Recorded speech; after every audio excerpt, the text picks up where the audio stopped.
8 armies, each one blazed across history like a star. Some were cavalry, unstoppable and swift as the wind. Others were infantry, unyielding and fearless to the last man. But they all shared one thing. Every single one of them dominated the battlefield for an era, or in some cases, for centuries. When the battlefield was still ruled by warriors on foot, the Macedonian Companion Cavalry rose above every challenger, defeated every opponent that stood against them, and laid the foundation for cavalry to claim the crown of future warfare. The Roman legions began as a clumsy and weak citizen militia, and through centuries of transformation and the merciless education of countless wars, earned a reputation for invincibility and became the undisputed masters of the battlefield. The Norman knights brought discipline and organisation back to the darkness of the medieval world, winning against overwhelming odds and dominating the entire Mediterranean world. The Mamluk cavalry were the nightmare of every crusader knight, the first force in history to stop a Mongol army in open battle, and fierce warriors led by the strongest among them. The English longbowmen carried simple weapons and came from the lowest rungs of society, yet built a legendary reputation across 100 years of war. The Swiss infantry rose swiftly from a remote and rugged land, wielding military power entirely out of proportion to their population and their territory, winning battle after battle and earning the deep respect and fear of every neighbouring nation.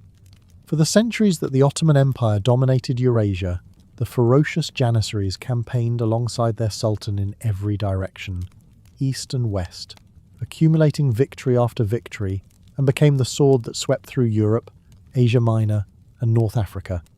And from the towns along the Baltic coast to the grasslands above the Black Sea, from the Kremlin walls of Moscow to the Kahlenberg hills above Vienna, the Polish Winged Hussars used their lances to forge the Polish-Lithuanian Commonwealth into the second largest nation in Europe, defeating Russian musketeers, Ottoman Janissaries, Ukrainian Cossack cavalry, German mercenaries, and even the feared Swedish pike squares.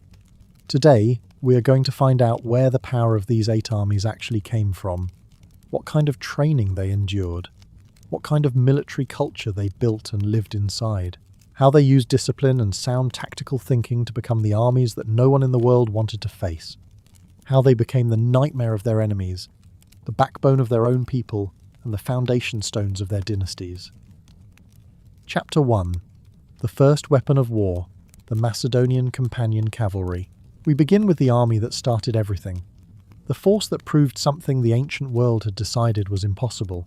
Before Philip of Macedon changed the rules of war, cavalry did not charge. That sounds like a strange thing to say. It is the truth. For most of the ancient world, heavy cavalry smashing through enemy infantry lines was not a real option. It was an idea that ran into the same wall every single time. Without stirrups, a rider hitting something solid at a full gallop is pushed backward off his horse.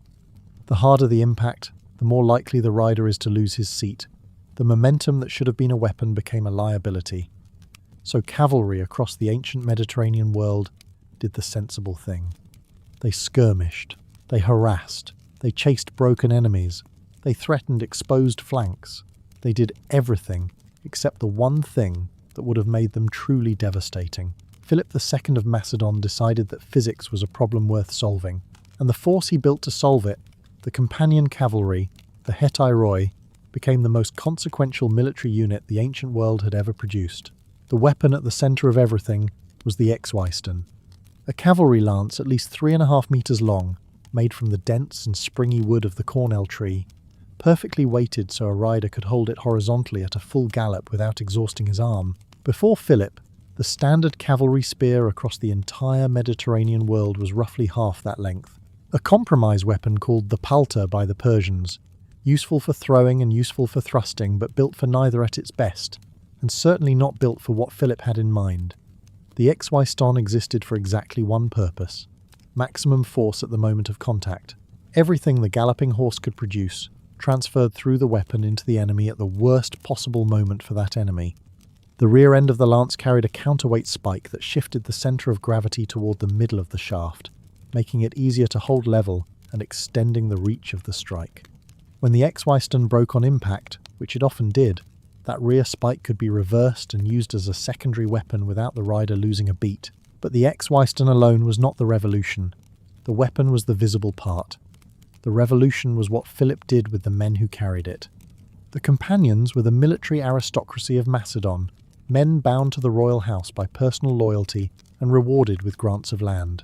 Before Philip, this arrangement was simply how Macedonian noble cavalry had always operated. Loyal retainers clustered around their king, a tradition more like the warrior bands of the northern barbarians than like the organised city-state armies of the Greek south. Philip took this existing bond and built something entirely new on top of it, a cavalry force that trained as units rather than as collections of individuals. That drilled formation riding at sustained speed, learning to hold cohesion as the gap between riders narrowed from the loose spacing of an approach to the knee-touching knee compression that delivered maximum impact. That rehearsed the mechanics of contact over and over until the physics problem became a solved problem, until the shock of impact at a gallop could be absorbed, directed, and turned into a killing force rather than simply endured. The organisational structure Philip imposed on the companions reflected this commitment to collective precision. The basic tactical unit was the Ili, the squadron, of roughly 200 riders drawn from a specific geographic region, giving each unit a corps of men who had grown up together and trained together for years. Within each squadron, smaller subunits called tetrarchiae of around 50 riders provided the granular control that allowed commands to flow down the chain and be executed during a charge with a speed that earlier cavalry forces had never achieved. Several squadrons together formed a hipparchy, a cavalry regiment. At every level of the structure, the emphasis was the same. Know your unit. Know your role within the formation. Trust the man riding next to you. Philip also expanded who the companions were. Using grants of land as incentives, he recruited Greek settlers and military men from outside Macedon into the companion ranks, expanding the force from the roughly 800 riders he had inherited when he came to the throne to more than 3,000 by the time his son Alexander took command. The Thessalian cavalry of central Greece, some of the finest horsemen in the Greek world, underwent similar tactical and equipment reforms under Macedonian influence and became a second elite heavy cavalry force that complemented the companions in battle. Together, these forces gave Alexander a cavalry arm of a size and quality that no commander in the ancient world had previously possessed. When Alexander III of Macedon inherited this army at the age of 20, in 336 before the Common Era, he had in his hands something no commander in history had possessed before. A heavy cavalry unit that could be aimed at the most critical point on the battlefield, delivered at the most critical moment, and trusted to hit exactly where it was pointed with everything it had. What Alexander did with it over the following 11 years remains one of the most astonishing military records in history. The Persian Empire, which stretched from the Aegean coast to the borders of India and had dominated the eastern Mediterranean world for 2 centuries, was brought down in 3 battles. 3 charges at exactly the right moment against exactly the right point. At the Granicus River in 334 before the Common Era, the Persian commanders had drawn up their cavalry along the steep far bank of the river, with the expectation that the water obstacle and the defended heights would blunt any Macedonian assault before it could develop. Conventional military judgment said the river should not be crossed by direct assault. Alexander crossed it directly, leading the companions personally into the teeth of the Persian cavalry defence. The initial moments were chaotic and costly. Several senior Macedonian officers were cut down. Alexander himself was nearly killed, saved only when an officer named Clytus cut down a Persian nobleman whose weapon was already descending toward Alexander's unprotected head. But the companions drove through. The Persian cavalry could not hold the bank. Once the Macedonians were across and the formation could develop, the Persian line dissolved. At Issus in 333 before the Common Era, Alexander faced the Persian king Darius III in person. With a Persian army that substantially outnumbered the Macedonians and had chosen ground that narrowed the battlefield enough to limit the worst effects of that numerical superiority, the Macedonian phalanx became disordered, crossing broken terrain as the battle developed, opening a dangerous gap in the Macedonian line. Another commander might have turned his attention to plugging that gap, managing the crisis, holding the line together. Alexander looked at the developing battle and saw something different. He saw where Darius was standing. He saw that the Persian king was positioned in the centre of his line, with his royal guard around him. He saw that if Darius could be reached, the battle was over, regardless of what happened anywhere else on the field. And he led the companions in a direct charge toward the Persian command centre, driving across the face of the battle at maximum speed toward the point that mattered most. Darius broke. He abandoned his chariot and fled on horseback, leaving his army leaderless, leaving his mother and his wife and his children as prisoners, leaving the eastern Mediterranean open. At Gaugamela in 331 before the Common Era, the final and most complex of the three great battles, the Persian force was so large that it threatened to overlap both Macedonian flanks simultaneously. Darius had carefully levelled the battlefield to allow his scythe-wheeled chariots to operate. He had positioned his best cavalry on the wings. The numbers were overwhelming. The preparation was thorough. Any reasonable assessment would have said the Macedonians were in serious danger. Alexander fought a defensive battle with his flanks while watching the Persian line for the moment he needed. When Persian cavalry on the right pulled away from the main body in pursuit of Macedonian screening forces, a gap opened in the Persian formation. It was the moment. Alexander turned the companions and drove directly into it, a wedge of the heaviest cavalry in the ancient world, hitting the Persian centre at the point of maximum vulnerability. Darius fled for the third time. The Persian Empire was finished. The companions did not outlast Alexander. When he died in Babylon in 323 before the Common Era, his empire immediately began to fracture, and the cavalry units were divided among the generals who spent the next generation fighting each other for the pieces. But the principle the companions had proved could not be unproved. Organised shock cavalry, trained to hold formation at speed, equipped with weapons built for impact rather than compromise, and delivered at the decisive moment by a commander willing to commit everything to a single charge, could break any army the ancient world could field. That principle spread through every military tradition that followed. The successor kingdoms of Alexander's generals built their own heavy cavalry forces, each one inheriting something of the companion doctrine.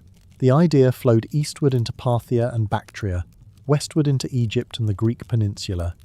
The armoured cataphracts of the Byzantine Empire, the heavy cavalry of Rome at its height, the knights of medieval Europe, whose story will come later in this series, all of them were standing on the foundation that Philip of Macedon poured in the hills of northern Greece in the middle of the 4th century before the Common Era. The companions were not the greatest cavalry in history. They had no stirrups. Their empire lasted less than a decade after Alexander's death. But they were first. They solved the problem that everyone else had decided was unsolvable.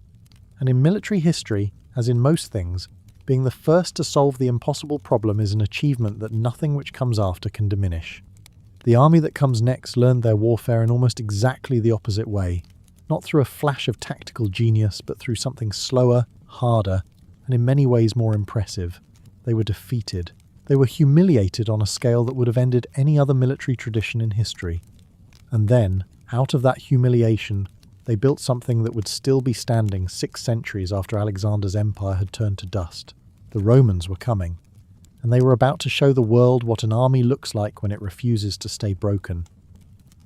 Chapter 2. The Gift of Defeat, the Roman Legion. Rome lost 20,000 men in a single afternoon. Not a skirmish, not a costly victory that could be dressed up as progress.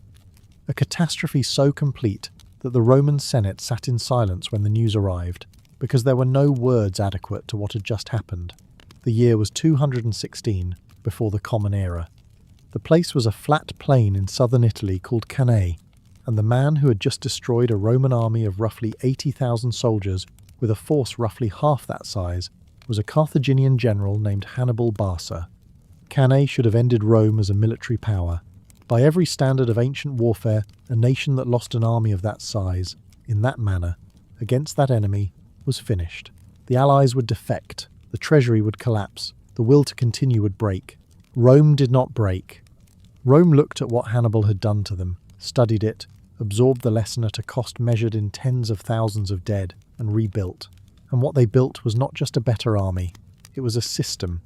A machine for producing military excellence that did not depend on the genius of any single commander, that did not stop working when things went wrong, and that would keep winning for the next 6 centuries. That machine was the Roman Legion. The Macedonian Companion Cavalry had shown the ancient world what a single moment of genius could achieve. One commander, one cavalry charge, one perfectly chosen instant of maximum vulnerability in the enemy line. It was devastating. It was brilliant.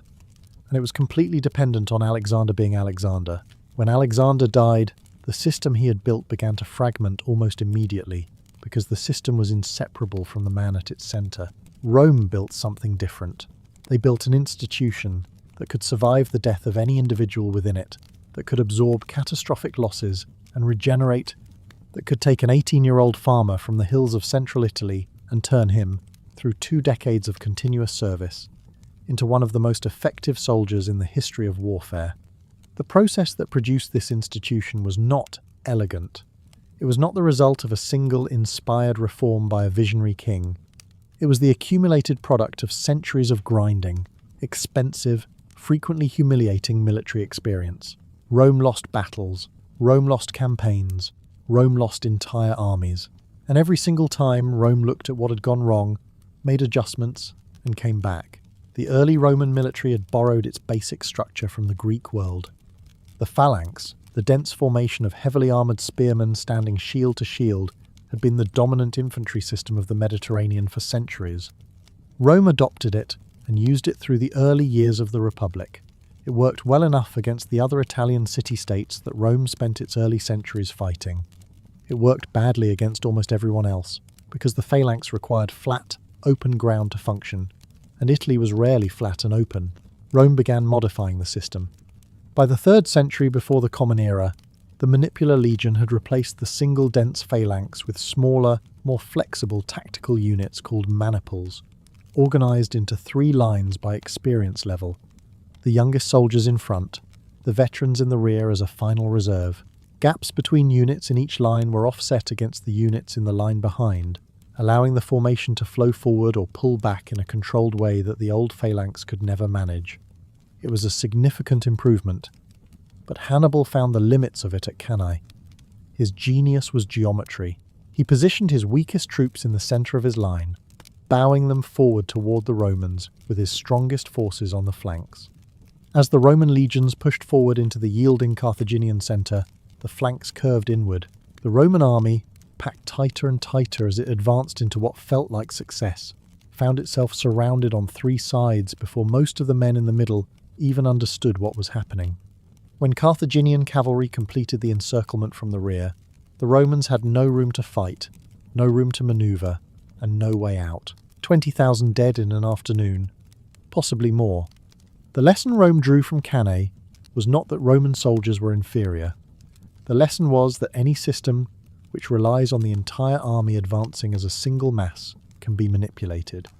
Its own momentum can be turned against it. A commander who understands that limitation can use it as a weapon. Rome spent the next century and a half internalizing that lesson. The reforms that eventually emerged, most comprehensively under the general Gaius Marius near the end of the 2nd century before the Common Era, remade the Roman army from its foundations. Before Marius, Roman legions were property-qualified citizen militias. A man had to own a minimum amount of property to serve, because he was expected to equip himself at his own expense. The system worked tolerably when Rome's wars were short campaigns fought close to home. It broke down as Rome's wars became longer, farther away, and more demanding of professional skill rather than civic courage. Marius opened the legions to all Roman citizens regardless of property. The state supplied the equipment. Soldiers signed on for 16 years of continuous service, later extended to 20. They were not citizens fulfilling an obligation and then returning to their farms. They were professionals whose entire adult lives were built around the legion. The effects were profound. A soldier who spends 20 years in the same legion does not just learn to fight. He learns everything about how the legion functions. He knows how to build the fortified camp that a Roman army constructed every single night on the march. A practice so systematic and so universal that a Roman marching camp looked essentially identical, whether it was built in Spain or Syria or Britain. He knows how to maintain supply lines across hundreds of kilometres of hostile territory. He knows how to coordinate with the cavalry on the flanks, the engineers building the siege works, the artillery crews operating the ballistae and the catapults. He becomes a repository of collective knowledge that gets passed to the men who join after him. The legion as a unit becomes more capable over time, even as individual soldiers age and are replaced, because the knowledge of how to be a legion lives in the institution rather than in any single person. This was the deepest insight Rome had produced from all those years of defeat. Not that individual soldiers needed to be braver or stronger, not that commanders needed to be smarter, but that military excellence, sustained over generations, requires an institution that preserves and transmits knowledge independently of the men who carry it at any given moment. The Roman legion at its height was a combined arms force of extraordinary sophistication built around this institutional foundation. 10 cohorts of around 500 men each formed the infantry corps. But around that core was wrapped an entire support structure that had no real equivalent in the ancient world. Engineers who could build bridges across major rivers in days. Artillery crews who operated sophisticated torsion weapons capable of accurate fire at ranges that shocked enemies encountering them for the first time. Medical personnel, because an army that invests 20 years training each soldier cannot afford to lose trained men to infections that could be prevented. Logistics specialists, because the Roman understanding of supply as a weapon in its own right was centuries ahead of most of their opponents. And underneath all of it, the training. Roman soldiers trained continuously, not just before campaigns but throughout the year. They marched 3 times a week in full kit, covering distances that kept their physical conditioning at the level required for extended campaign operations. They practiced weapons drills with wooden weapons weighted heavier than their actual equipment, so that the real weapons felt light by comparison. They trained formation movements until those movements were automatic, executable under the stress of actual combat without conscious thought.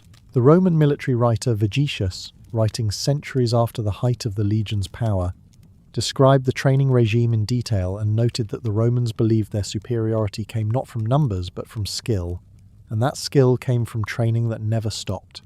The results spoke across 6 centuries of nearly continuous warfare. The Roman legion fought in every conceivable terrain and climate, desert campaigns in North Africa and the Middle East, mountain warfare in Spain and the Alps, forest fighting in Germany, where the legion's rigid formations were less effective against guerrilla tactics, and the Romans suffered some of their worst defeats. Naval operations in the Mediterranean, siege warfare against fortified cities. In most of these environments, against most of these opponents, the legion performed with a consistency that no other military force in the ancient world could match. And when the legion lost, which it did, it studied the loss. The disasters in the German forests taught Rome about the limits of formation fighting in dense terrain. The defeat at Adrianople in 378 of the Common Era, where Gothic cavalry shattered a Roman army and killed the Emperor Valens, taught Rome that the military balance between infantry and cavalry was shifting in ways that the legion's traditional structure could not fully accommodate. Every defeat was absorbed. Every lesson was applied. That capacity to learn, to adapt, to rebuild without losing the institutional core of what made the legion effective was Rome's greatest military achievement. Greater than any single battle. Greater than any single general, though Rome produced extraordinary generals from Scipio Africanus to Julius Caesar to Trajan. The system outlasted all of them. It outlasted the republic that created it. It outlasted the early empire. It adapted and survived and kept functioning until the political and economic foundations that sustained it finally gave way in the 5th century of the Common Era. 6 centuries. That was how long the Roman legion dominated the battlefield of the Western world. The Companion Cavalry of Macedon had shown what genius could accomplish in a decade. Rome showed what an institution could accomplish across an era. But institutions have their limits too. When the Western Roman Empire finally collapsed in the 5th century, it left behind a Europe that had forgotten much of what Rome had known about organised warfare. The roads were still there. The camps and fortifications were still there. But the knowledge of how to field and sustain a professional army at the scale Rome had managed, that knowledge largely disappeared. What filled the vacuum was something older and simpler. Warriors. Individual fighting men bound to each other and to their lords by personal loyalty rather than institutional structure. Men who fought because of who they were, not because of what system they had been trained into. And among those warriors, one group stood apart. They came from the cold northern coasts, descendants of the raiders who had once terrified the entire European coastline. But they had learned something their Viking ancestors had not understood. That discipline and organisation, the very things Rome had built its power upon, were more valuable than individual ferocity. They were the Norman knights, and they were about to remind a broken and fragmented Europe what organised violence could accomplish. Chapter 3. Order in the Dark. The Norman Knights. The Vikings had terrorised Europe for 3 centuries. From the monastery raids of the late 8th century to the siege of Paris in 885, Norse warriors had demonstrated a capacity for organised violence that left the coastlines of England, France, Ireland, and the Mediterranean world scarred and depopulated. They were ferocious.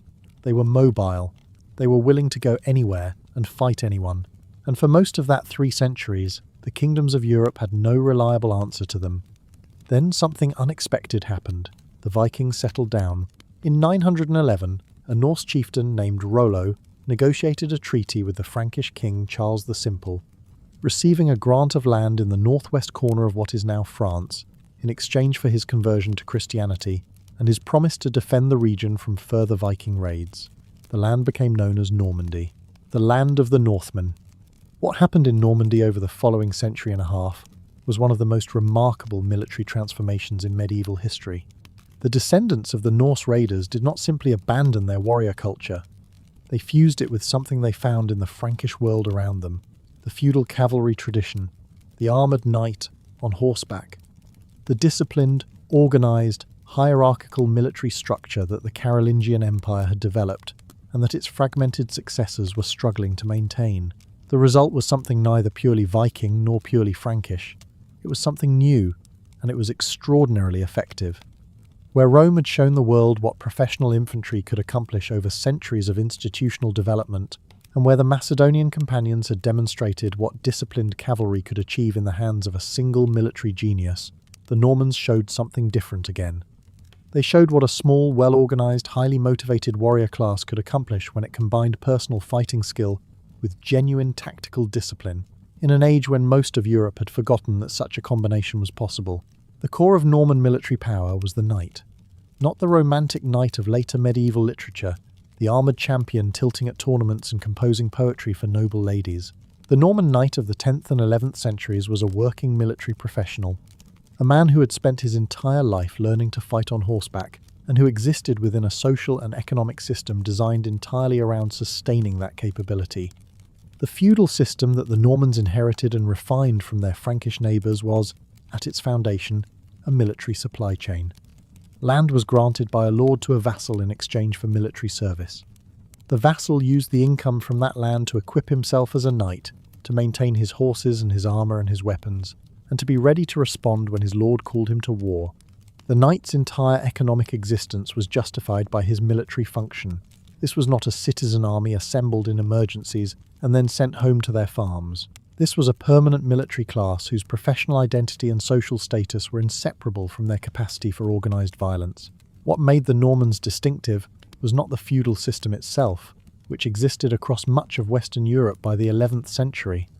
What made them distinctive was the quality of the military culture they built within that system. Norman knights trained harder, organised more effectively, and fought with a collective discipline that their contemporaries in France, England, and the rest of Europe rarely matched. The Norman approach to battle reflected this discipline in ways that were visible even to contemporary observers. Where other medieval cavalry forces often dissolved into individual combat as soon as contact was made with the enemy, Norman knights maintained formation cohesion under pressure, with a consistency that gave their commanders genuine tactical control over the flow of a battle. They could advance in coordinated waves, pull back in controlled retreats that preserved their formation and invited pursuing enemies into prepared positions, and then turn and charge again at the moment of maximum enemy disorder. This capacity for controlled retreat, followed by devastating countercharge, was not a simple manoeuvre. It required extraordinary trust between riders, extraordinary discipline under the psychological pressure of appearing to flee from an enemy, and extraordinary confidence in the commander's judgment about when the moment to turn had arrived. Most cavalry forces of the medieval period could not execute it reliably. The Normans made it a standard tactical tool. The Battle of Hastings in 1066 is the most famous demonstration of Norman military capability, but it is worth examining carefully because what happened there reveals the depth of the Norman tactical system, rather than simply its results. Duke William of Normandy crossed the English Channel with an army of roughly 7,000 men to contest the English throne against Harold Godwinson, who had already defeated a Norwegian invasion at the Battle of Stamford Bridge just 3 weeks earlier, and force-marched his army south to meet the Norman landing. Harold's English army held the high ground on a ridge near Hastings and formed a shield wall. the dense defensive formation of overlapping shields that had been the English military tradition for centuries. The shield wall was genuinely difficult to break by direct assault. The English infantry, standing shoulder to shoulder with their shields locked together and their axes and spears ready, presented a defensive problem that Norman cavalry charges repeatedly failed to solve in the opening hours of the battle. What William did next demonstrated exactly why Norman military culture was different from anything else operating in Europe at that moment. When parts of his cavalry broke and fled in apparent disorder after failed charges against the English line, and when portions of the English shield wall broke formation to pursue what looked like a retreating enemy, William recognized what was happening and turned it into a weapon. Whether those initial retreats were deliberate feints or genuine breaks that William chose to exploit, the result was the same. The pursuing English were caught in the open by Norman cavalry that turned on them before they could regain the ridge and the protection of the shield wall. The English line was progressively weakened. By the end of the afternoon, Harold was dead, and the English military system that had held the high ground with such confidence in the morning had been completely dismantled. Hastings was not an accident. It was the product of a military culture that had been developing for a century and a half in the fields and training grounds of Normandy. The ability to maintain unit cohesion under pressure, to execute complex maneuvers in the midst of a battle, to turn apparent setbacks into tactical opportunities, these were not qualities that appeared spontaneously. They were drilled, they were practiced. They were the accumulated product of generations of Norman warriors learning from each other what organised cavalry combat actually required. The Norman achievement extended far beyond England. In the same decades that William was conquering England, other Norman adventurers were carving kingdoms out of southern Italy and Sicily, territories that had been contested between Byzantium, the Arab caliphates, and various local powers for centuries. The Norman leader Robert Guiscard, operating with forces that rarely exceeded a few thousand men, defeated Byzantine armies, Arab forces, and papal armies in succession, and eventually controlled a domain stretching from Naples to the toe of the Italian boot and across to Sicily. What made these conquests possible was not Norman numerical strength, which was almost always inferior to the forces opposing them in Italy. It was the same quality that had won at Hastings. The ability to field a small, highly disciplined cavalry force that fought as a coherent unit rather than as a collection of individual warriors, and that could therefore defeat larger but less organised opponents with a consistency that individual valour could never have produced. The Normans also demonstrated something important about the relationship between military organisation and political power. Every territory the Normans conquered, they organised. They built castles, the stone fortifications that became the physical embodiment of Norman military control, distributed across conquered territory at intervals that allowed a small garrison to dominate large surrounding areas. They established feudal hierarchies that tied local populations into the Norman military and economic system. They were not simply raiders who destroyed and moved on. They were builders who understood that military conquest needed to be converted into durable political structures to produce lasting power. In this sense, the Normans were the inheritors of a Roman lesson, even though the direct institutional link between Rome and Normandy had been broken for centuries. Organisation outlasts individual excellence. Structure sustains power across time in ways that personal ferocity never can. The Vikings from whom the Normans descended had been ferocious and mobile and terrifying, but they had not built institutions. The Normans built institutions, and those institutions gave them an endurance and a reach that pure Viking raiding could never have achieved. By the end of the 11th century, the Norman military tradition had demonstrated something that the medieval world had half forgotten in the centuries since Rome's collapse: that a small, well-organised, disciplined fighting force could defeat enemies many times its size, conquer territories many times its own homeland, and hold those territories against sustained resistance. It was a lesson that the crusading movement was about to test on an even larger scale, as Norman and other Western knights carried their military traditions east into the Middle East. But in that same Middle East, a force was waiting that had been built on a completely different principle. Not on the noble feudal warrior bred from birth into a military caste. Not on the professional citizen soldier trained by a state institution, but on something that sounds, at first, entirely impossible: an army built from slaves. Men bought and sold in markets, stripped of their families and their identities, and then forged through the most demanding military training of the medieval world into the finest cavalry force of their age. The Mamluks were coming, and the Crusader knights who rode east, expecting to face enemies inferior to what they had left behind in Europe, were about to receive the most violent possible correction to that assumption. Chapter 4. The slave who stopped the Mongols, the Mamluk cavalry. They were bought as children, taken from the steppes of Central Asia and the valleys of the Caucasus, torn from their families, shipped across the Black Sea to the slave markets of Cairo and Baghdad, and sold to the highest bidder. Boys between the ages of roughly 8 and 14, selected for physical quality and potential, purchased by the sultans and emirs of the Islamic world for a single purpose: to be turned into soldiers.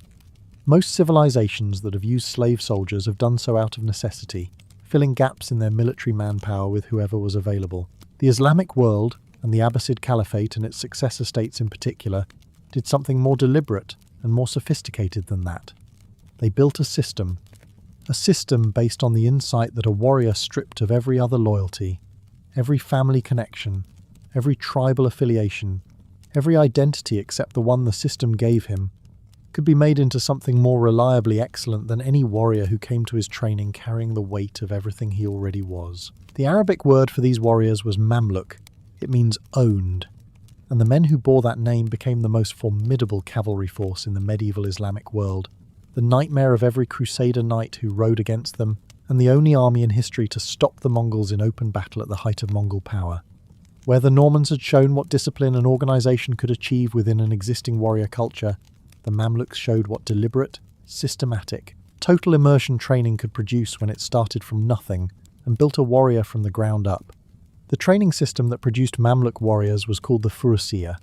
It was not simply a curriculum, it was a complete way of life that consumed every hour of a young Mamluk's existence from the moment he arrived in his master's household to the moment he completed his training and was granted his freedom as a fully formed military professional.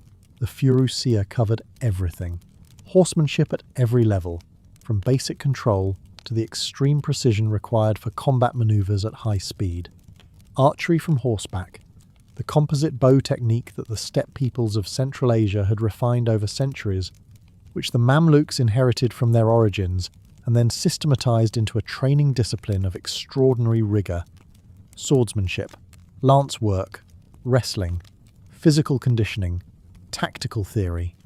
The Mamluk trainee did not simply learn to fight, he learned to think about fighting in a structured way that gave him a framework for making correct decisions under the extreme stress of actual combat.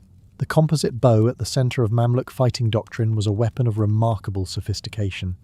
Built from layers of wood, horn and sinew, glued together under tension, and then allowed to cure for months or even years before stringing, the composite bow stored more energy per unit of size than any other bow technology of the period. A Mamluk archer on horseback could loose arrows with enough force to penetrate mail armour at combat ranges, could maintain a rate of fire of roughly one aimed shot every few seconds, and could do all of this while controlling a horse with his legs alone, keeping his hands free for the bow. The level of physical skill required to do this reliably, in the chaos and noise and danger of actual battle, was extraordinary. The Mamluks practiced it every day for years. But the Mamluks were not simply mounted archers. They were complete cavalry soldiers who combined the archery tradition of the Central Asian steppe with the close combat skills of heavy cavalry, switching between ranged fire and sword or lance work as the tactical situation demanded. This combination made them extraordinarily difficult to fight. An enemy who closed to negate their archery ran into their close combat capability. An enemy who tried to maintain distance to avoid their close combat found himself being systematically shot apart. The Crusader knights who encountered the Mamluks in the wars of the 12th and 13th centuries discovered these problems repeatedly and expensively. The Crusader military system was built around the heavy cavalry charge, the same doctrine that the Norman knights had demonstrated at Hastings and refined in the decades since. A formed mass of armoured knights, lances lowered, charging at maximum speed. It was a devastating weapon against enemies, who stood and received it. The Mamluks did not stand and receive it. Mamluk cavalry doctrine against a crusader charge was fluid and sophisticated. They would give ground, retreating before the charge, loosing arrows as they went, maintaining their own formation while the charging knights lost cohesion in the pursuit. When the charge had exhausted its momentum, when the knights were scattered and their horses winded, the Mamluks would turn and strike. The same basic principle that the Mongols used against European knights that Philip of Macedon had used against the Persians, applied here with a precision and a consistency that made the Mamluks uniquely dangerous. They could absorb a charge without breaking, maintain their tactical discipline through the process, and then deliver a counterstrike at exactly the moment of maximum enemy vulnerability. And then came the test that would define the Mamluks in history forever. In 1258, the Mongol armies of Hulagu Khan, grandson of Genghis Khan, sacked Baghdad.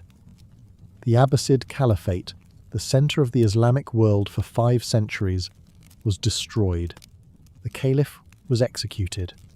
The libraries and mosques and palaces of one of the greatest cities in the medieval world were burned or torn down. Contemporary accounts describe the Euphrates running black with ink from the destroyed books and red with blood from the destroyed people. It was one of the most catastrophic events in the history of Islamic civilization. The Mongols continued west. Damascus fell. The road to Egypt lay open. And in Egypt, the Mamluk Sultan Qutuz faced a choice that the rulers of every other civilization the Mongols had encountered had also faced. Submit or fight and be destroyed. Qutuz chose to fight. At a place called Ain Jalut, the Spring of Goliath, in what is now northern Israel, in September of 1260, the Mamluk army met the Mongol force under the general Kitbuka. The Mongol force was not at its full strength. Hulagu had withdrawn the majority of his army eastward to deal with a succession crisis following the death of the great Khan Möngke. But the force that remained was still a Mongol army, still operating according to the tactical doctrine that had destroyed every opponent it had faced from China to Poland. What happened at Ain Jalut was not a lucky accident. Qutuz used the terrain and his knowledge of Mongol tactics to construct a battle that negated the Mongol advantages. He sent a smaller force forward to engage the Mongols and then retreat, drawing the Mongol cavalry into a pursuit. When the Mongols committed to the pursuit, the main Mamluk force struck from concealed positions on the flanks. The Mongols found themselves in a fight that their own tactical playbook could not solve, because the Mamluks were using their playbook against them. The battle was fierce and for a time genuinely uncertain. The Mongols broke through the Mamluk left flank at one point, and Qutuz himself reportedly rode into the breach to rally his men. But the Mamluk centre and right held, the flanking forces maintained their pressure, and eventually the Mongol formation broke. Kitbuka was captured and executed. The Mongol army was destroyed. For the first time in the history of the Mongol conquests, an army had met them in open battle and won. Not by avoiding them, not by retreating behind walls and waiting for the Mongols to move on, but by meeting their cavalry with cavalry of equal quality and better tactical preparation, and beating them on the field. The Mamluk victory at Ain Jalut saved Egypt. It very likely saved the Western Islamic world. It established the limits of Mongol expansion into Africa and the Levant. And it demonstrated something that no other military force had yet proven. That the Mongol system, which had seemed invincible for half a century, could be beaten by an opponent who understood it well enough to turn its own principles against it.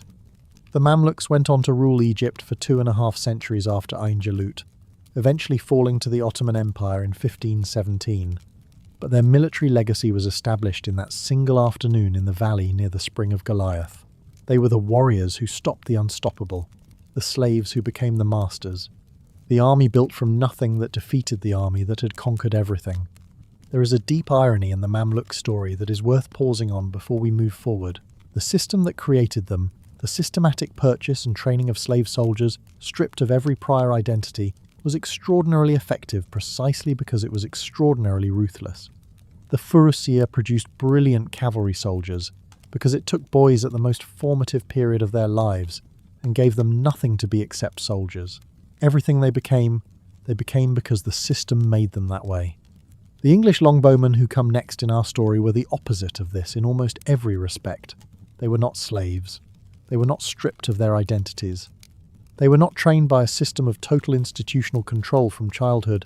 They were free men, farmers and labourers and craftsmen who picked up the simplest and cheapest ranged weapon in medieval Europe and, through a lifetime of practice driven by law and tradition rather than institutional force, made themselves into something that the armoured knights of France discovered. At enormous cost, they could not defeat. Chapter 5. The Peasant's Revenge. The English longbowmen. They were the wrong kind of people to win a war. No noble blood, no expensive armour, no war horses bred over generations for the demands of cavalry combat. The English longbowmen, who devastated the finest cavalry in Europe across the 14th and 15th centuries, were farmers, labourers, craftsmen, men whose social position placed them at the absolute bottom of the medieval military hierarchy. In a world that measured a warrior's worth by the price of his equipment and the length of his bloodline, these men had neither. What they had was a bow, a single piece of yew wood, roughly the height of a man, with a draw weight so heavy that modern researchers studying skeletons of medieval English archers have found systematic skeletal deformations in the left arm and shoulder from a lifetime of drawing it. The English longbow was not a sophisticated weapon. It had no moving parts, no mechanical advantage, no technical complexity that required specialist knowledge to manufacture. Any competent woodworker could make one. Any strong man could learn to shoot one. The difference was what happened when you spent your entire life shooting one. English law mandated archery practice. From the reign of Edward I in the late 13th century onward, various statutes required able-bodied Englishmen to practice with the bow on Sundays and holidays, and prohibited other sports that might distract from that practice. The intention was explicitly military. The English crown had recognised something important, that the longbow's potential as a weapon could only be realised by archers who had been shooting since childhood, who had developed the specific muscle groups required to draw a bow of that weight repeatedly over the course of a long battle, and who had the instinctive accuracy that only came from years of daily practice. This was a different kind of military investment than anything we have seen so far in this story. The Macedonian Companions were trained by a professional military institution. The Roman legions were trained by a state system that consciously shaped men into soldiers over decades of continuous service. The Mamluks were trained through a total immersion system that began in childhood and controlled every aspect of a trainee's existence. All of these were top-down systems, driven by institutional intent, organised and funded by rulers or states who understood what they were trying to create. The English longbow tradition was bottom-up. It was created by law and sustained by culture, but it operated through millions of individual decisions made by individual men who practiced their archery, not because an institution was watching them, but because practice was what you did. The result was a distributed military capability spread across the entire English male population, a resource that English kings could call upon and concentrate into armies without having to build the expensive institutional infrastructure that other military traditions required. The tactical use of this resource that English commanders developed over the 14th century was deceptively simple in concept and remarkably effective in practice. English armies on campaign in France adopted a fundamentally defensive posture on the battlefield, choosing ground that protected their flanks, dismounting their own knights and men-at-arms to fight on foot, and positioning their longbowmen on the flanks and sometimes in the centre of the line in dense formations that could concentrate their fire on specific points of the enemy formation. The physics of what happened when a French cavalry charge rode into that concentrated fire were straightforward and brutal. A trained English longbowman could loose between 10 and 12 aimed arrows per minute. A formation of several thousand longbowmen firing together could put tens of thousands of arrows into the air every minute, each one capable of penetrating mail armour at combat ranges and capable of killing or injuring a horse at even longer ranges. A cavalry charge that took 2 or 3 minutes to cross the killing ground between the French starting position and the English line would absorb hundreds of thousands of arrows before it arrived. Horses are not trained to ignore pain the way humans can force themselves to. An arrow in a horse's chest or neck or leg does not produce the controlled response that a rider might hope for. Horses shot at range begin to slow, to veer, to collapse. The formation of the charge, which depended on horses moving at roughly the same speed in roughly the same direction, began to fragment. Horses that slowed or stopped became obstacles for the horses behind them. The ground in front of the English line became increasingly difficult terrain, as dead and wounded animals accumulated on it. By the time the French cavalry reached the English line, if it reached the English line, it had lost the momentum and the cohesion that made a cavalry charge dangerous. Individual knights arrived at the English position scattered, exhausted, surrounded by chaos, facing dismounted English men-at-arms, who were fresh and ready and fighting on ground they had chosen. The results of this tactical system were demonstrated 3 times with a clarity that should have forced French military thinking to fundamentally reconsider its assumptions about how war worked. At Crécy in 1346, A French army that substantially outnumbered the English force launched repeated cavalry charges against an English position on a gentle ridge in northern France. The charges broke apart under longbow fire before they reached the English line. The French lost perhaps 1,500 knights and nobles. The English losses were minimal. At Poitiers 10 years later, the pattern repeated almost exactly. The French army, having studied Crécy, dismounted a large portion of their cavalry to attack on foot, reducing the vulnerability to arrow fire that had destroyed them the first time. The English longbowmen found their fire less effective against men approaching on foot at a walk, rather than horses approaching at a gallop. But the English commander, Edward the Black Prince, recognised the moment when the French formation had exhausted itself in the approach and launched a counterattack with his own cavalry that shattered the tired French line. The French king, John II, was captured on the battlefield. France paid an enormous ransom for his return. At Agincourt in 1415, the most famous of the three battles, the circumstances were almost impossibly favourable to the French and almost impossibly unfavourable to the English.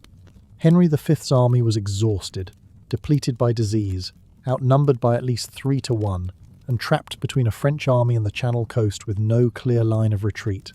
The French position was so strong that their commanders spent the night before the battle debating not whether to fight, but how to divide the ransoms from the English prisoners they expected to take the next day. The French army advanced across a freshly ploughed field that had been softened by rain, wearing full-plate armour that weighed between 20 and 30 kilograms, into concentrated longbow fire from both flanks simultaneously. The soft ground slowed them. Their armour channeled the rain and mud and made movement exhausting. The arrows came from both sides at once, making the natural human response of turning toward the threat useless. Men who were already physically stressed by the conditions and the weight of their equipment arrived at the English line too tired to fight effectively, crowded together so tightly by the narrowing of the battlefield that many could not raise their arms to strike. The English men-at-arms, lightly armoured and rested, cut them down in numbers that contemporary chroniclers recorded with a disbelief that has never entirely gone away. Henry's army killed perhaps 6,000 French soldiers that afternoon, including some of the highest nobility in France, while suffering perhaps a few hundred dead themselves. It was not a battle. It was the systematic demonstration of what happened when the wrong tactical approach met the right defensive system in the wrong ground conditions. The longbow tradition eventually declined, not because anyone found a reliable tactical answer to it, but because the development of firearms in the 15th and 16th centuries produced a ranged weapon that required far less lifetime training to use effectively. A man could be trained to load and fire a musket in weeks. Training a longbowman to the standard required for battlefield effectiveness took years, often a lifetime. As the economics of military manpower shifted toward weapons that could be mastered quickly, the investment required to maintain the longbow tradition became increasingly difficult to sustain. But for more than a century, the English longbowman had demonstrated something that cut against every assumption of medieval military culture, that birth and breeding and expensive equipment were not the only paths to military excellence, that a free man with a cheap weapon and a lifetime of practice could kill a knight in full armour before that knight ever got close enough to use his sword, that the hierarchy of medieval warfare was not fixed by God or nature but by tactical choices that could be challenged and overturned by anyone willing to think carefully about what actually worked on a battlefield. The Swiss infantrymen who come next in our story had been paying attention to exactly that question. They came from a landscape so poor and so remote that equipping knights was not even a realistic aspiration.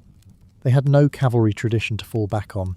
What they had was mountains, and neighbours who underestimated them, and a willingness to take the lessons of what worked in battle and apply them with a ruthless consistency that eventually made them the most sought-after soldiers in Europe.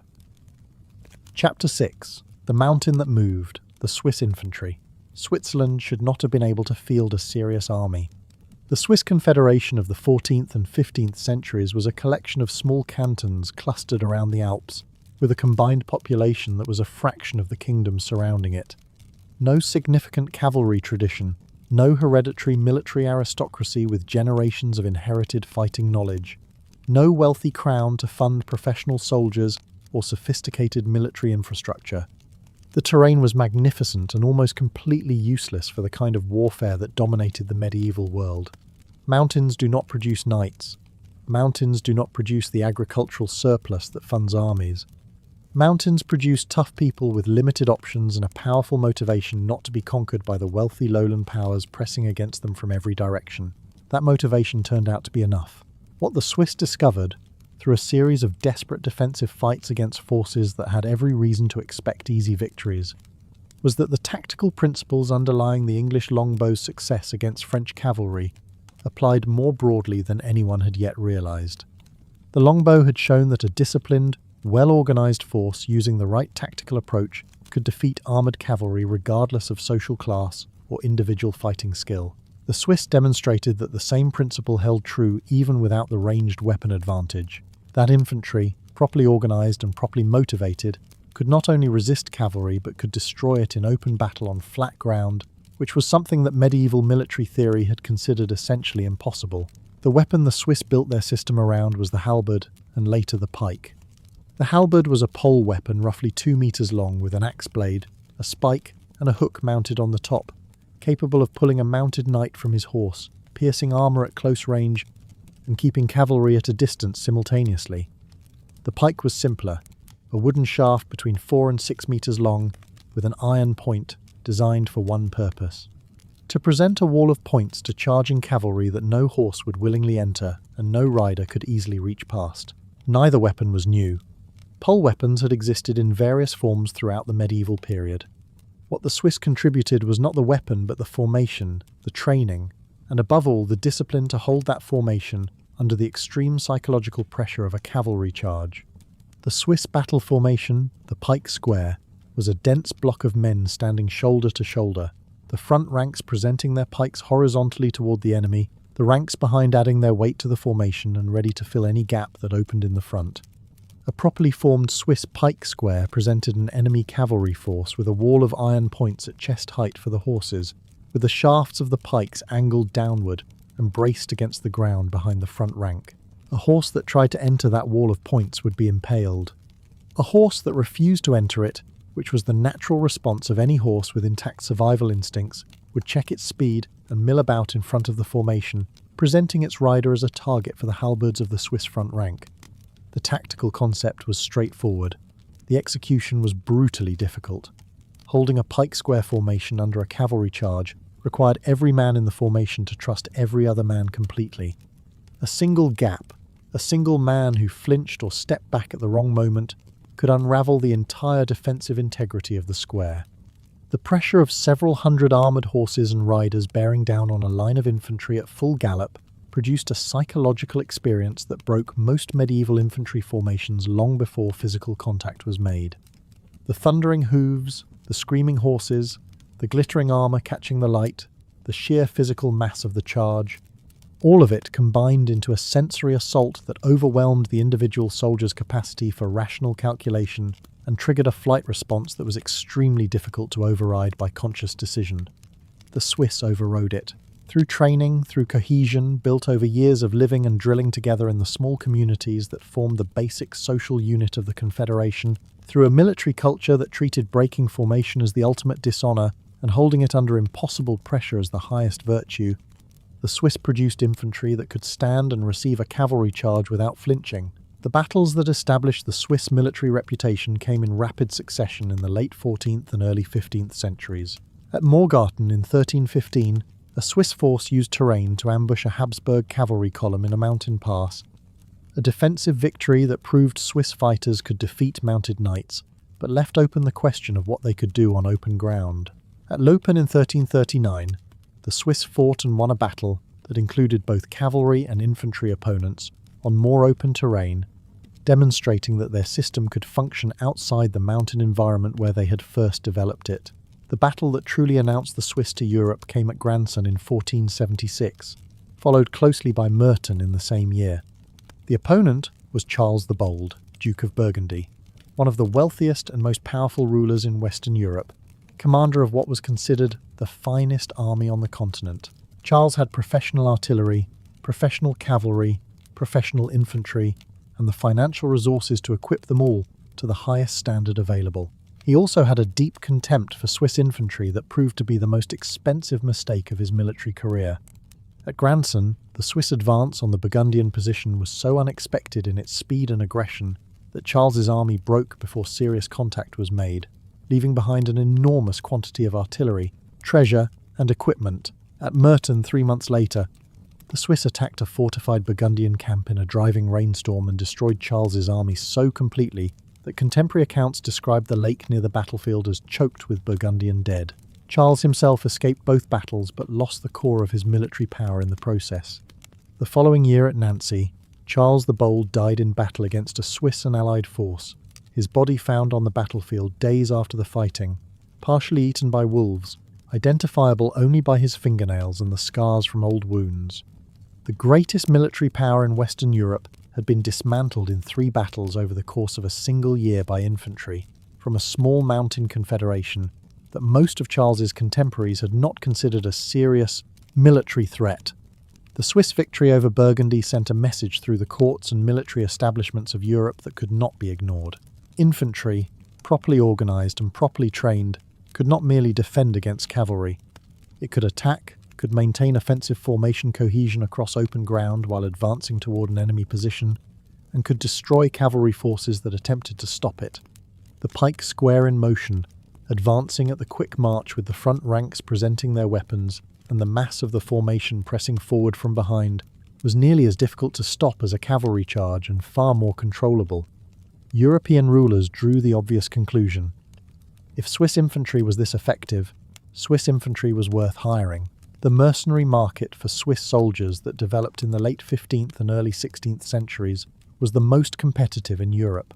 French kings, Italian city-states, papal authorities, Habsburg emperors, all of them competed to secure Swiss contracts. The Swiss Confederation developed a sophisticated system for regulating this mercenary trade, negotiating contracts at the cantonal level, maintaining quality control over the soldiers sent abroad, and using the income to fund the Confederation's own military needs. The Swiss mercenary tradition produced something interesting and important. Because Swiss soldiers were hired by multiple competing powers simultaneously, and because their reputation was the foundation of their economic value, they had an exceptionally strong institutional incentive to maintain the military standards that had made them valuable in the first place.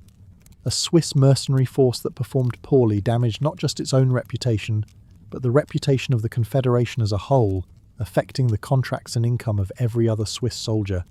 This created a quality control mechanism that operated through economic self-interest rather than institutional enforcement, and it proved remarkably effective. The Swiss infantry tradition eventually declined in military dominance for the same reason that the English longbow had declined. Not because anyone found a reliable tactical counter to it, but because the development of firearms changed the fundamental economics of military effectiveness. A pike square advancing across open ground toward a battery of cannon-firing canister shot was absorbing the same basic physics that had destroyed French cavalry at Agincourt. The tactical principle that made the pike square devastating in one era made it vulnerable in the next. But before that transition completed itself, another military force had already been working on the problem of combining disciplined infantry with firearms in a way that produced something more powerful than either alone. They came from the east. They served a sultan whose empire stretched across 3 continents, and they had been built, like the Mamluks before them, from the raw material of boys taken young and shaped entirely by the system that claimed them. The Janissaries of the Ottoman Empire had been watching how war was changing, and they were about to show the world what happened when institutional discipline, religious fervour, and early adoption of gunpowder technology were combined into a single military force under the command of one of the most capable dynasties in the history of warfare. Chapter 7. The Sultan's Blade. The Ottoman Janissaries. They began as orphans, not orphans in the conventional sense, children whose parents had died and left them without family. The boys who became Janissaries had living parents, living siblings, living communities that knew them and would have recognized them if they had been allowed to return. They were taken from those communities deliberately, systematically, as a matter of imperial policy, under a system the Ottomans called devshirme, the collection. Every few years, Ottoman officials moved through the Christian villages of the Balkans and Anatolia, selecting boys between the ages of roughly 8 and 18, who met specific criteria: physical health, automa, intelligence, potential. The boys were taken from their families, converted to Islam, given new names, and transported to the Ottoman capital, where they entered a training system that would consume the next several years of their lives and produce, at the other end, the finest infantry soldiers in the world. The Devshirme was not random cruelty, though it was certainly experienced as devastating loss by the families it touched. It was a calculated institutional solution to a political problem that every dynastic state in history has faced. How do you build a military force that is loyal to the state rather than to the families, clans, and regional power structures that its members come from? The Mamluks had solved this problem by purchasing slave soldiers from outside the Islamic world entirely, men who had no prior loyalties to any faction within the state they served. The Ottomans solved it differently, but according to the same basic logic. By taking boys young enough that the training system could shape their entire adult identity, and by severing their connection to their origin communities completely, the Devshirme produced soldiers whose only meaningful loyalty was to the Sultan and to the institution of the Janissary Corps. The training these boys received was comprehensive in a way that reflected the Ottoman Empire's position at the intersection of multiple military traditions. The Ottomans had absorbed lessons from the Byzantine military system they had replaced, from the Mamluk cavalry tradition they had eventually defeated, from the steppe cavalry cultures of Central Asia that had shaped early Ottoman military practice, and from the European military developments they had been studying and fighting against since the 14th century. The Janissary training system drew on all of these sources and added something that no previous military force in the history of our story had fully integrated into its core doctrine: firearms. The Janissaries were among the earliest adopters of gunpowder weapons as primary military equipment in the medieval and early modern world. Where other armies of the 15th century were experimenting with firearms as supplements to existing weapon systems, treating the arquebus and the early musket as novelties that might be useful in certain situations, the Janissaries integrated firearms into their tactical doctrine at a fundamental level. They trained with them the way the English longbowmen had trained with the bow, as the central skill around which everything else was organised. The tactical implications of this decision were enormous. A Janissary formation in the 15th and early 16th centuries presented an enemy with a problem that no previous infantry formation had posed in quite the same way. The disciplined, cohesive formation of the Swiss pike square combined with the ranged firepower of the English longbow tradition, but delivered through a weapon that required far less lifetime training to use effectively, and that could penetrate armour that arrows sometimes could not. The Janissary unit was simultaneously a missile force that could engage enemies at range, and an infantry force that could hold ground and fight at close quarters with swords and other hand weapons when the shooting was done. The discipline that made this combination effective was the product of the same total institutional control that had produced the Mamluks. Janissaries lived in barracks, not in private homes. They were prohibited from marrying during their active service years, at least in the early period of the Corps. They ate together, trained together, worshipped together, and defined their entire social identity through their membership in the Corps. The regiment was not where a Janissary worked. It was what a Janissary was.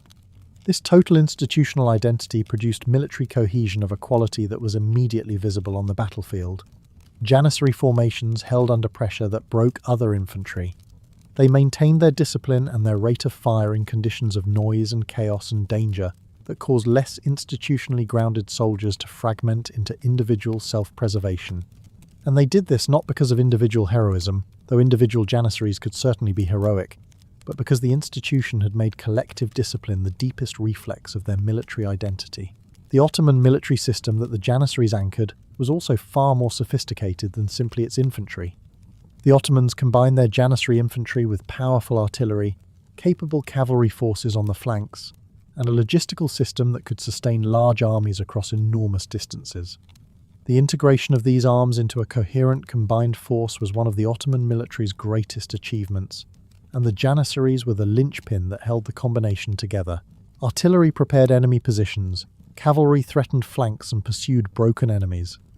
The Janissaries provided the disciplined infantry corps that could hold ground, exploit artillery breaches, and deliver the decisive blow at the critical moment.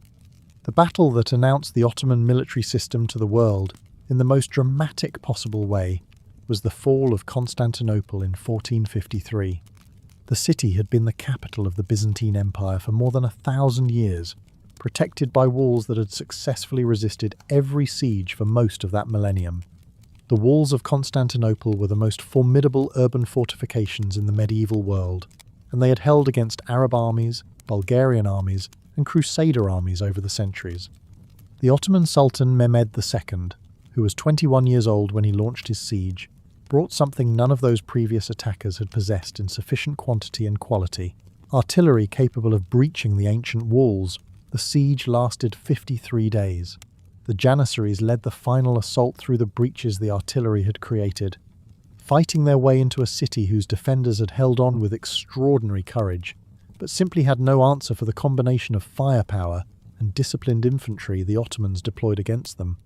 When Constantinople fell, the Byzantine Empire that had maintained a continuous thread of Roman political tradition for more than 1,000 years after Rome itself had ceased to exist as a political entity came to an end. The Ottoman Empire now controlled the crossing point between Europe and Asia, the economic and strategic pivot of the known world. The Janissaries went on from Constantinople to campaign across 3 continents. They fought in the deserts of Egypt and the mountains of Persia and the plains of Hungary. They besieged Rhodes and Malta and Belgrade. They marched with Suleiman the Magnificent on his campaigns into the heart of Europe, reaching the gates of Vienna in 1529, the furthest point of Ottoman expansion into the Western world. At Vienna, the Ottoman siege ultimately failed. The city held. But the campaign demonstrated both the reach of Ottoman military power and the central role the Janissaries played in every major Ottoman military operation. They were the force that made the empire's ambitions credible, the reliable core around which Ottoman commanders organised every campaign. The decline of the Janissaries is a story that mirrors the decline of every other elite military force in our story, but with a particular irony that is worth noting. The Devshirme system that had produced the Janissaries' extraordinary institutional cohesion began to break down in the late 16th century, as Janissaries were allowed to marry and to enrol their sons in the corps, and as political pressure led to the enrolment of men who had not gone through the full training system. The corps that had derived its power from the complete severance of its members from outside loyalties gradually became an institution saturated with outside loyalties, as family connections, factional politics, and economic interests replaced pure institutional identity as the organising principle of Janissary life. The result was predictable. The military effectiveness that had made the Janissaries the most feared infantry in the world declined as the institutional foundations of that effectiveness eroded. By the 18th century, the Janissaries were more a political faction than a military force. Using their institutional position to extract concessions from sultans and resist the military reforms that Ottoman commanders recognised as necessary for the empire to remain competitive with the modernising armies of Europe, the Ottoman Sultan Mahmud II finally abolished the Janissary Corps in 1826. In an event the Ottomans called the Auspicious Incident, several thousand Janissaries died in the process. The corps that had served the Ottoman Empire for nearly 5 centuries ended not in battle against a foreign enemy, but in violent suppression by the state it had been created to serve. It was a fitting end to an institution that had always understood power in terms of loyalty and discipline. When the loyalty fractured and the discipline failed, there was nothing left that justified the institution's existence. The sword that had cut across 3 continents turned inward, and the state that had forged it destroyed it. But while the Janissaries were building their empire in the east and south, another military force was rising in the north that approached the problems of early modern warfare from a completely different direction. Not through institutional control of men stripped of prior identity, not through the systematic training of purchased or conscripted soldiers, but through the voluntary commitment of a warrior nobility who chose, generation after generation, to invest everything they had in the most expensive and most spectacular military tradition in European history. From the plains of Poland and Lithuania, from the borderlands where Christian Europe met the Ottoman world, and the Mongol successor states of the Eastern Steppe, came the winged men, the Hussaria, the force that its own commanders called the finest cavalry in the world, and that its enemies, when they survived the experience of facing them, generally agreed with. Chapter 8. The Last of the Great, the Polish Winged Hussars, and the End of an Era. They were the most expensive soldiers in the world. A single Polish Winged Hussar, fully equipped for battle, represented a financial investment that could have funded an entire company of ordinary infantry. The armour alone, a 3/4 suit of polished steel plate fitted precisely to the individual rider, cost more than most Polish peasants earned in a lifetime. The lance, a hollow wooden shaft nearly 6 metres long, light enough to be manoeuvred at a gallop but strong enough to drive through armour on impact, was a specialized piece of military equipment that required skilled craftsmen and premium materials to produce. The horse beneath the rider was not an ordinary horse. It was a specially bred animal combining the speed and endurance of Eastern bloodlines with the size and strength of European stock, an animal whose price on the open market exceeded the annual income of a minor noble. And that was just the beginning. A full hussar retinue included additional war horses as replacements, servants to maintain the equipment and care for the animals, supply wagons, spare lances, spare armour, and the accumulated logistical infrastructure required to keep a complex military machine functional in the field.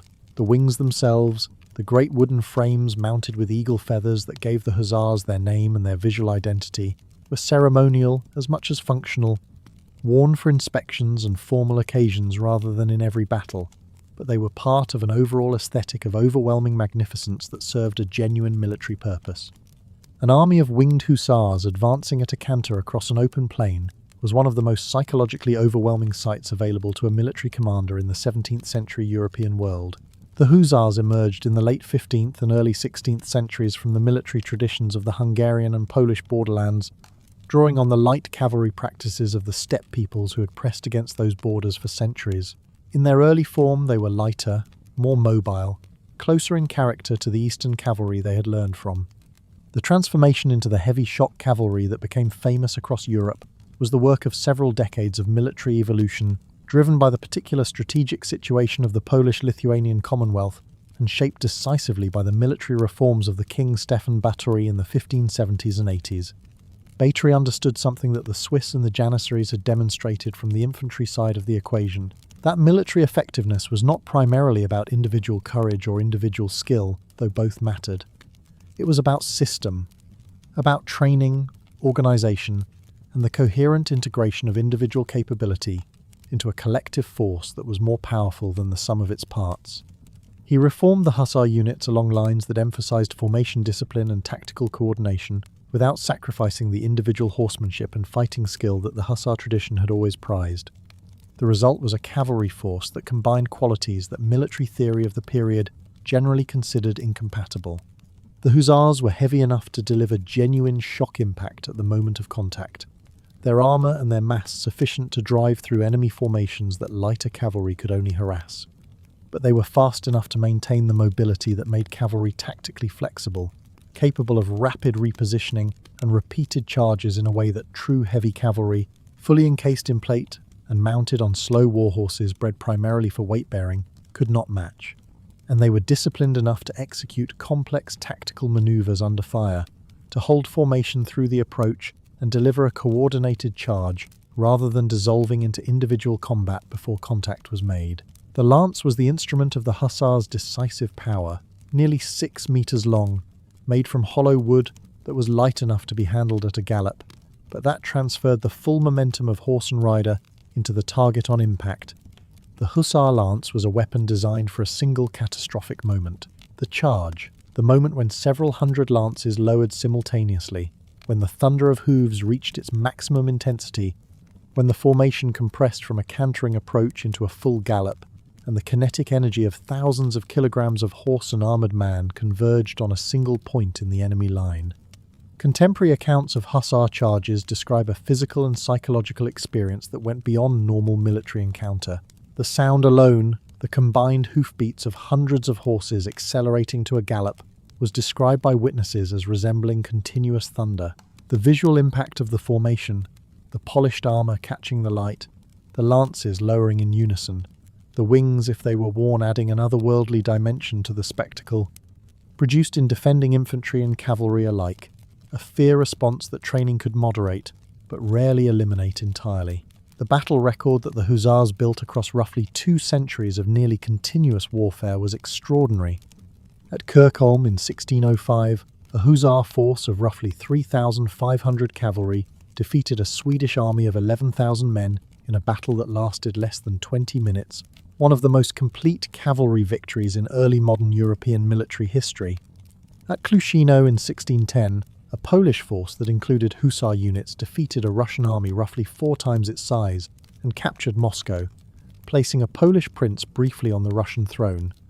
At Khotyn in 1621, Hussar charges repeatedly broke Ottoman attacks on a fortified Polish camp, demonstrating that the Hussars could function effectively in a defensive role as well as in the offensive charges for which they were most famous. The greatest moment in Hussar history came on the 12th day of September, 1683, on the slopes of the Kahlenberg Hill above Vienna. The Ottoman army of Grand Vizier Kara Mustafa had been besieging Vienna for 2 months, and the city was close to falling. A relief army assembled from Polish, Austrian and German forces under the command of the Polish king Jan Sobieski had marched to the city's defence. In the late afternoon of that September day, Sobieski unleashed the largest cavalry charge in the history of European warfare. Roughly 18,000 cavalry, with the Polish Hussars forming the core and the most powerful striking element, descended from the Kahlenberg Hill toward the Ottoman camp below.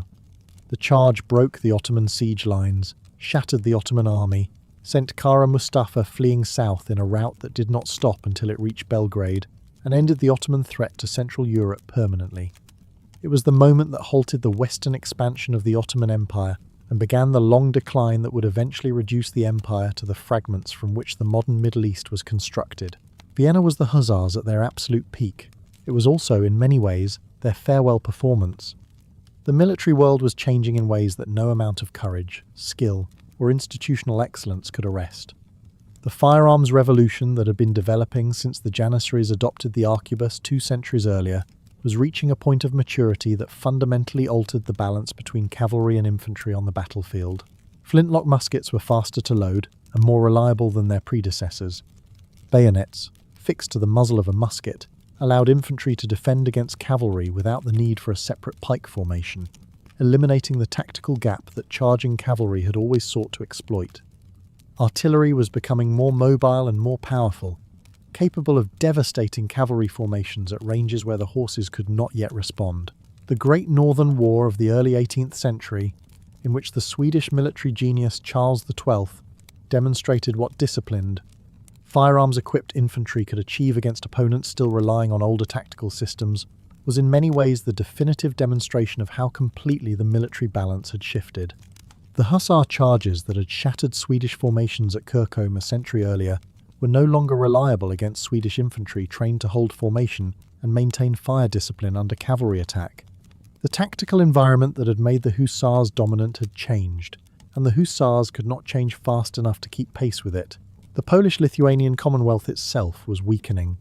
The political system that had produced the Hussars, a noble republic in which the great magnates funded their own military retinues and served as the military backbone of the state, was fracturing under the strain of the same wars that had once demonstrated its strength.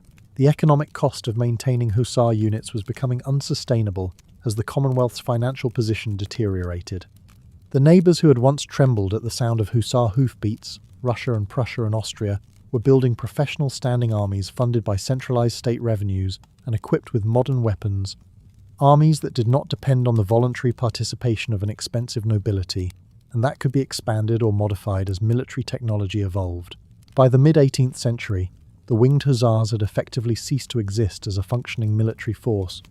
The Commonwealth that had produced them was partitioned out of existence by its neighbours in 1772, 1793, and 1795, divided between Russia, Prussia, and Austria, until nothing of Poland remained on the map of Europe. And so we come to the end of our story. 8 armies. 2,000 years, one question that turned out to have many answers.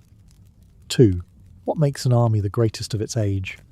The Macedonian companions showed that genius, applied to a tactical problem that everyone else had given up on, could create a weapon that changed everything. Philip and Alexander did not simply build a better cavalry force. They proved that the cavalry charge was possible and showed the world how to execute it. The Roman legions showed that institutions outlast individuals, that the most durable military power is not the power of any single commander or any single generation of soldiers, but the power of a system that preserves and transmits knowledge across time, that learns from defeat as effectively as from victory, and that keeps functioning long after the men who built it are gone. The Norman knights showed that discipline and organisation can compensate for numbers, that a small, well-organised force operating with genuine tactical coherence can defeat opponents many times its size who lack that coherence, that the lessons of Rome, even when the institutional link to Rome had been broken, could be rediscovered by anyone willing to take military organization seriously. The Mamluks showed that the most dangerous opponent is the one who has studied you, that a military force built to counter your specific strengths, trained to neutralize your specific advantages, and led by commanders who understand your doctrine better than you understand theirs, can defeat you even when you are at the height of your power. They stopped the Mongols not by being stronger than the Mongols, but by being smarter about how to fight them. The English Longbowmen showed that technology and training, combined with intelligent tactical use of terrain, can overcome the social hierarchies that determine who is supposed to win a battle. That a peasant with a cheap weapon and a lifetime of practice can kill a knight in expensive armour before that knight gets close enough to use his sword. That the assumptions underlying any military system are always vulnerable to an opponent who refuses to accept them. The Swiss infantry showed that motivation matters as much as equipment, that men fighting for something they genuinely care about, organised into formations built on the deep social trust of men who have grown up together, can hold under pressure that breaks better equipped opponents who lack that foundation of shared identity and mutual commitment. The Janissaries showed what total institutional commitment can produce. That a system which shapes a man's entire identity from childhood, that makes the institution not where he works but what he is, creates a military cohesion that is extraordinarily difficult to break. And they showed, in their decline, what happens when that institutional coherence erodes. When outside loyalties creep back in. When the institution becomes a vehicle for individual and factional interest rather than collective purpose. The sword that no enemy could blunt was eventually blunted from within. And the Polish Winged Hussars showed that even the most magnificent military force in the world cannot survive indefinitely if the world it was built for ceases to exist. The Hussars were not defeated by a better cavalry force. They were not outfought by braver or more skilled opponents. They were overtaken by a change in the fundamental nature of warfare itself. A change driven by technology that no amount of individual excellence or institutional tradition could arrest. Each of these 8 armies was the product of its time, shaped by the specific conditions, the specific threats, the specific resources and traditions and social structures of the civilization that produced it. None of them could have existed in any other era. The Companion Cavalry required the particular military culture of Macedon and the particular genius of Philip and Alexander to bring it into being. The Roman legion required centuries of Roman political history and the specific pressures that Rome's expansion created. The Norman knights required the fusion of Viking warrior culture with Frankish feudal organisation in a specific geographic and historical moment. Each of the 8 was unique. Each was unrepeatable. And yet the lessons they carry are not unique and not unrepeatable. Every military force in history has faced the same fundamental challenges that these 8 armies navigated. How do you build cohesion among men who must trust each other with their lives? How do you transmit military knowledge across generations without losing what made it valuable? How do you maintain the discipline and motivation that make an elite force elite under the constant pressure of success that tends to erode both? How do you adapt to a changing military environment without abandoning the core qualities that made you effective in the first place? These questions do not have permanent answers. Every generation has to find its own answers to them in the specific conditions of its own time, with the specific resources available to it. The 8 armies of this story found their answers brilliantly for a time, and when the time passed, when the conditions changed, they either adapted or they did not. The ones that adapted survived a little longer. The ones that did not were eventually overtaken by forces that understood the new world better than they did. That is the deepest lesson these 8 armies have to teach. Not the specific tactics of the pike square or the longbow or the hussar charge. Not the organisational details of the Roman cohort or the Mamluk Furussia, but the fundamental insight that military excellence is never permanent, never guaranteed, never something that can be achieved once and then maintained without continuous effort and continuous adaptation. The stars that blazed across history blazed because someone, somewhere, solved a problem that everyone else had given up on. They faded when the problem changed and the solution did not. We remember them not because they were invincible, we remember them because for a moment, in their time, they were the best answer the world had found to the question of how to build something that would not break.